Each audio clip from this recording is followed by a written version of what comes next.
We can always find our way to a fun moment, even in the shady bunch.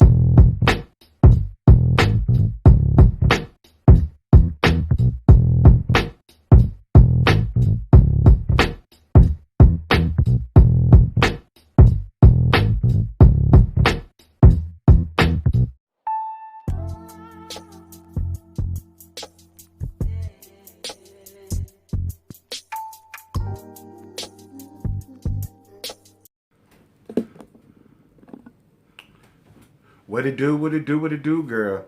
All right, Real Housewives of Potomac. This is season 6, episode 2. Sing for your supper. So the episode starts off where I left off at, and that was that argument between Karen and Gizelle that Tacky started, because that's what Tacky does when she ain't got a storyline.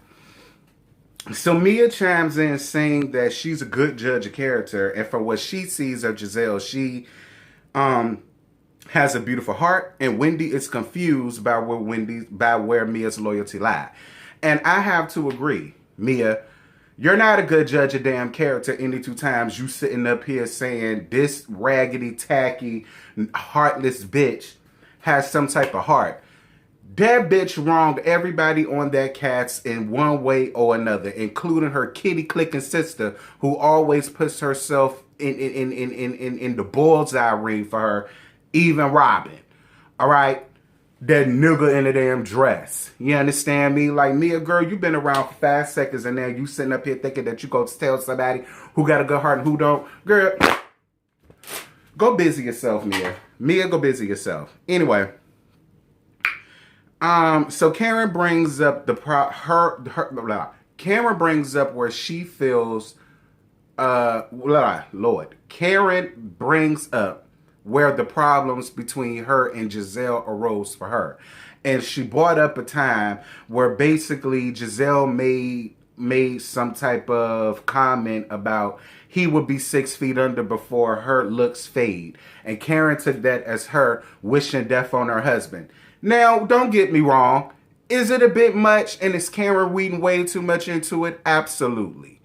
But what bothered me the most is how, once again, Robin, that nigga in the dress, that dickless dyking whore, keep getting a bullseye, putting a bullseye in the middle of her damn forehead for Gizelle. Because every time you chime in trying to take up for Gizelle and her fuck shit, you get red.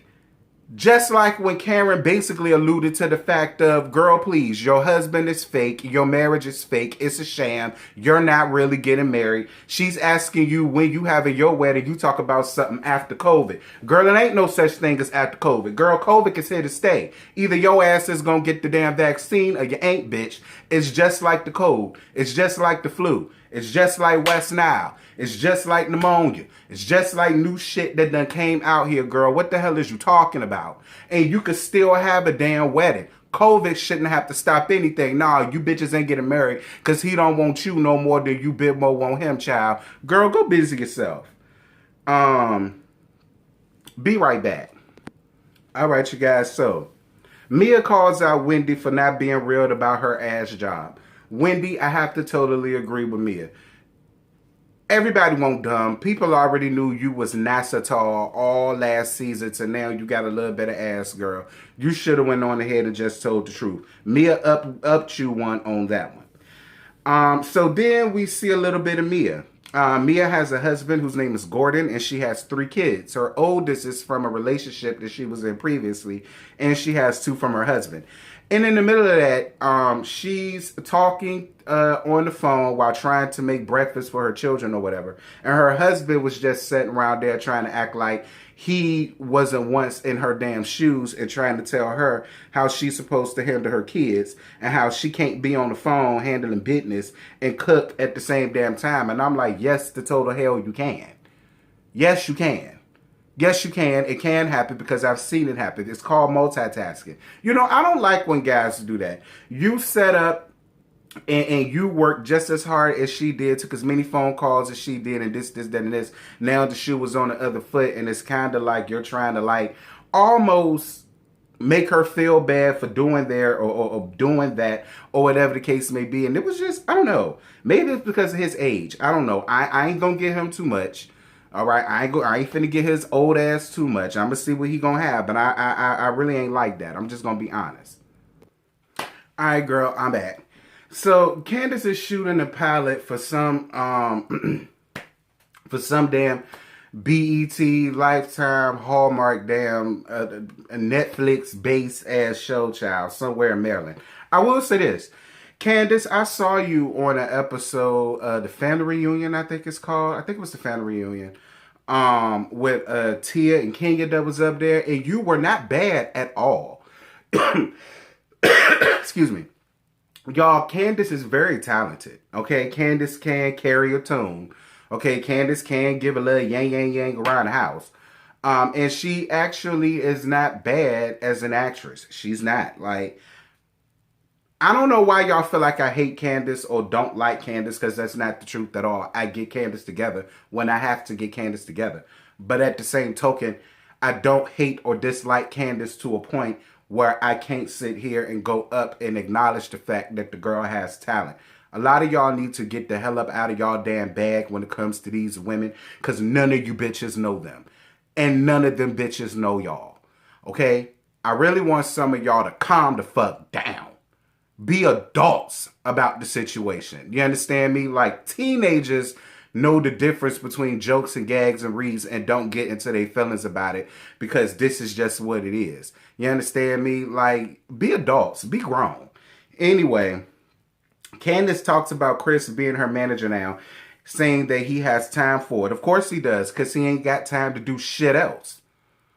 Like, I'm still trying to figure out what job does Chris Bassett have. Everybody talks about he does this cooking school online. Bitch, obviously not. And if he is doing it, it ain't nothing but a damn hobby that he not getting paid for. So now the best recourse is to be her damn manager. And Candiace, you better take a good hard look at Monique and Miss Sydney. Take a good hard look at Monique and Miss Sydney. If that's where you want your life to be, Candiace, 4 or 5 years from now, still being on that type of set because this dude ain't got no damn experience nowhere around town to be anybody manager, do what you want, Candiace. I ain't got time. I'm letting you look. I'm gonna let you go before people feel like I'm giving you too much of them fuck bitches. Moving on. Ashley and Boss Baby Dean and Sheila ass come around there. I'm glad Sheila, I'm glad you got your eye fixed. Glad you ain't showed back there with that dirty ass eye patch on, child.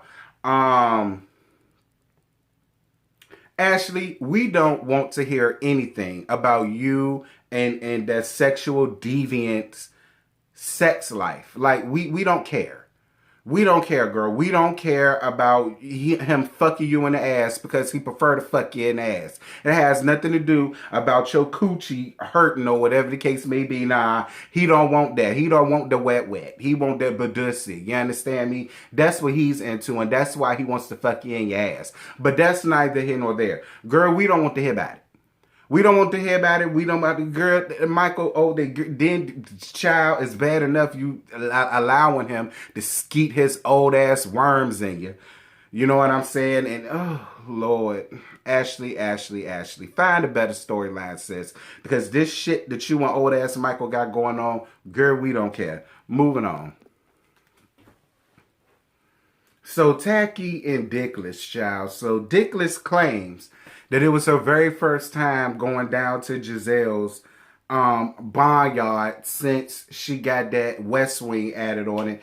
And then here goes Robin throwing dry shade at Gizelle about the exterior of the house, saying that, you know, it looks horrible. It looks like they just added on another house, right, just attached it right to the damn barn that she was living in, which she was absolutely right. It looks horrible. But then again, Gizelle is horrible. So what do you expect? She ain't got no taste around there. But girl, stop trying to act like that was your first time. Robin, your ass was just there the night before. And y'all done already christened that damn Versace sheet, child. I know it smell like... Girl, I know it smell like old mop water in there, child. Y'all old bitches sitting up in there squirting all over the damn place with y'all ratted, tatted, and batted pussy. Girl, bye. So Tacky... So Tacky don't feel like Ram Dr. Donkey Kong is being there, feeling like she should take a step back And then Dickless says that she ain't shocked no damn way because she never felt like they were really madly in love anyway. But listen, Dickless, you should know because we all feel that way about you and Juan. We already know that you and Juan's situation is nothing more than a matter of convenience. All right? And y'all just so happen to have kids. All right? That's what y'all got going on. A matter of convenience, and y'all just so happen to have Sharon. So, I mean, you know, one bitch in a fake relationship deserves another one. So Tacky and Dickless calls Candiace and tell them about Wendy's event. And then they talk about Karen and her tax problems. And then Tacky once again brings up Ray and death before something were to happen or whatever. Listen, Gizelle, the power of life and death revolves in the tongue. You're supposed to know that considering you was once somebody's first lady, you tight ass whore. You just like Gizelle, you are your own worst enemy. And you invite karma to come into your life and fuck you over every damn chance that it gets. I mean, anytime you got your kitty clicking sister reading your ass down in her confessionals. I mean, I'm just saying. Child,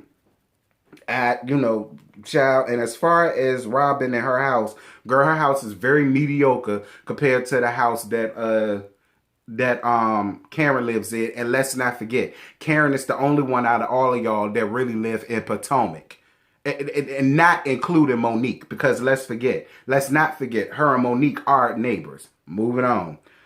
Talk about her damn girl. That house is very ordinary. That house is very much in anything. The girl, I can afford that damn house on my salary as a nurse and on YouTube. Like, girl, please. So Karen feels like Tacky isn't mad with her. She's really upset at Reverend Dr. Donkey Kong, and she doesn't know how to handle it, and she's using her as an outlet, and because of which she now wants to host a love party where she's going to invite all of the ladies, including Gizelle and Candiace, and it's just supposed to be out of love, but we already know that's not what's about to happen. Be right back. All right, y'all. So, Wendy, Eddie, and Dorothy. So, girl, Dorothy said her titties is about sagging like she had 2 little puppies just yesterday. And she want new titties for herself. And she want they asses to pay for it. Whatever, Dorothy. Keep on looking for a child. So Wendy wants to do a new business venture with selling candles. That's a passion of hers. She took it seriously. I love the packaging. I love the way it all looks. I love the name. I love the meaning and the symbolicness behind the name. And I love smell goods. So I am down for that, Wendy. She says that, Eddie don't think that she's taking it as seriously as she should. But, she feels like hopefully with them working together and, she puts her best foot forward that he will start to be on board just as much as her and her family is. And I hope he does. Excuse me. So Ashley talking to her doula, and then Karen comes by. So Karen gives them the invitation. It was a box full of Ferrero Rocher chocolates, and on the box cover, it had the actual invite. I thought it was really cute. Karen says that the sexual deviant is invited in her home because since her and Ashley decided to move forward, in order for that to happen, she has to move forward with Michael too. Karen, you are a much better woman or person than I will ever be. I will not be around Ashley if it meant having to be around Michael. And that's just true tea. I don't understand how Michael still got a damn job. Any 2 times he running around here grabbing these cameramen by their bussies and nobody finds a problem with that. But I'm more than sure had it been a woman, it would have been a big damn deal and nobody would be wanting to work with him. And if it meant getting rid of Ashley, then that's just what they would have done. I don't get it, but I'm going to leave it alone. So Candiace gets Karen's invitation, but she doesn't want to go because she can't move forward with someone who doesn't understand her feelings. Kleenex, girl, go busy yourself. Like, this is what I'm talking. Like, y'all Candiace stance can suck my ass. This is exactly what I'm talking about, and this is why I have the issue that I have with Candiace. Bitch, let it go. Nobody else there put their hands on you but Monique. So the only person that you need to be mad with is Monique. I'm not getting what you're still upset about Karen for. Karen has expressed so many times she understands how you feel. She gets your pain. She gets all of that. She get the 3M sticky notes. She gets you going to the damn therapist. She get all of that. She gets it. But at the same time, her getting it is also saying, but your actions also led to what the fuck you got. And that's the part that you're mad at. You want her to place all of this blame on Monique the same way them other bird bitches did. But I'm sorry. She's not a bird bitch. She not a kitty clicking bitch either. Karen is a grown damn woman. She older than all of y'all up there. Like, she is that. I don't know what make you think your friendship is worth so much and you're just going to be like, oh, well, I'm just not going to deal with her. Then fine, Candiace, don't deal with her. I guarantee you, Karen does not give a fuck.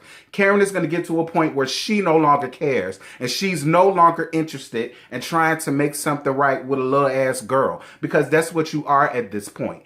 All you can stand is suck my ass. All right, y'all. So Ataki talks to her girls about boys and the type of boys that they should or should not be dating, and talking about Ram Dr. Donkey Kong. Them girls are not here for Gizelle. They're not. Like, I know they love their mom, but you could tell that they're embarrassed. You know what I'm saying? Just about it with like, girl, you trying to get them advice and they like, bitch, we not listening to you. They said, if anything, you need to listen to our advice. And I'm actually on their damn side, Gizelle, because them girls got way better discernment about boys and who they should be with and who they shouldn't be with, way more than you do.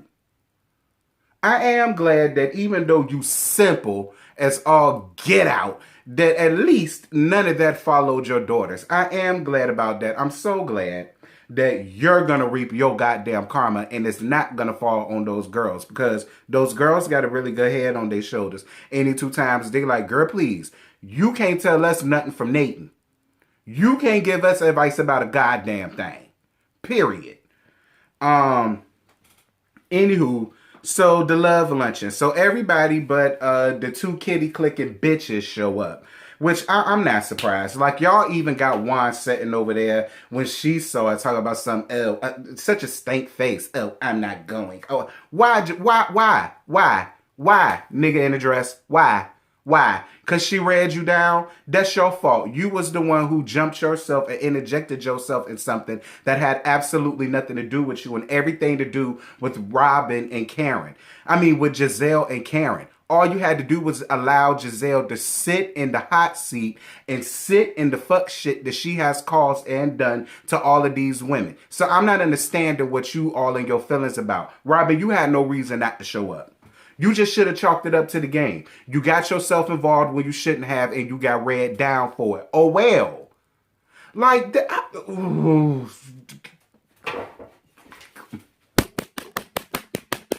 bitch.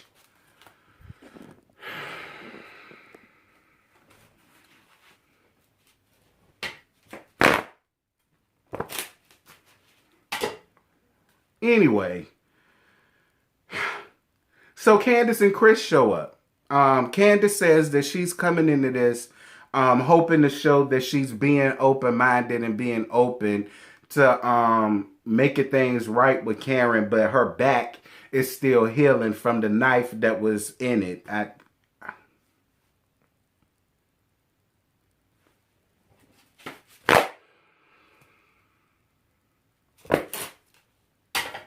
Moving on. Baby, this last part was a key, girl. Girl, let's get to this last part, because the last part was everything for me. So, Mia talks about, why she got her puss done or whatever. And then Wendy brings up Mia's comments that she made about Gizelle. And then an argument, well, not even an argument, a disagreement took place. This is what I'm saying. Mia, it's not that I'm choosing sides, but I'm sorry, I do have to be on the side of right with this. Like, I am on Wendy's side. Like, you made yourself look really foolish speaking up out of turn about a bitch that you've only met for 5 minutes. Like, you don't know much of nothing at all about any of these people. Girl, you don't even know Karen. And Ray brought that up when he didn't even know who the flying hell you was. Like, Ray introduced himself to you. So how is it that you've been around Karen for however long it was that you've been around Karen? And we all know if Karen gets a liking to you, she will invite you to her house to meet her damn husband. I don't know. Like, I'm not choosing sides. I'm on the side of right. And in my opinion, Wendy was right. You sounded really foolish and dumb sticking up for Tacky. And I'm just going to be real. And then, that one comment was like, oh my God, da-da-da-da-da. But I thought that you was a good judge of character. I thought you had a great discernment of character. You said that. Moving on. So the couples play a newlywed game. Girl, Mia and G had sex in the Waffle House bathroom. You harlots. Listen.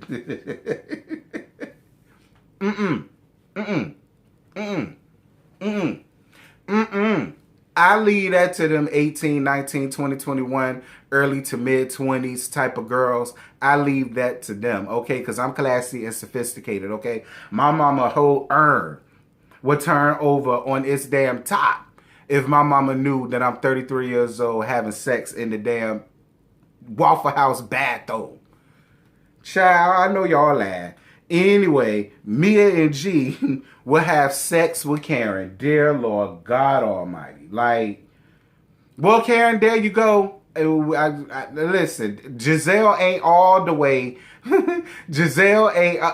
Tacky ass ain't all the way lying when she talk about Ray and his Diaga. I'm just gonna be real, child. I mean, so at least if you have an outlet, and I'm more than sure you do, because the word on the curb is you was having sex with a trainer or something like that.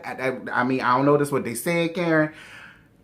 Listen, you might want to do that with somebody that has just as much to lose as you do, and considering the fact that G don't mind busting your back wide open like a blooming onion, and I felt like you need it so you could stop hunching on them damn sequin pillows.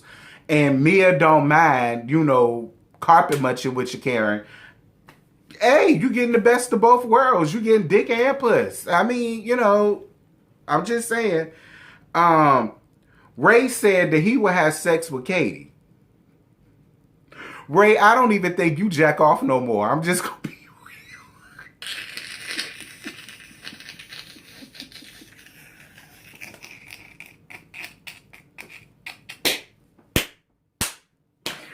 Ray. Uncle Ben, I swear, Karen, I love you down. I love your husband even more. It's all jokes and gags, but also real shit. Like, Ray, don't no blood rush down there no more, Ray. I just refuse to believe it. Not even for Katie, no titty having ass. Child, Katie built like a little boy.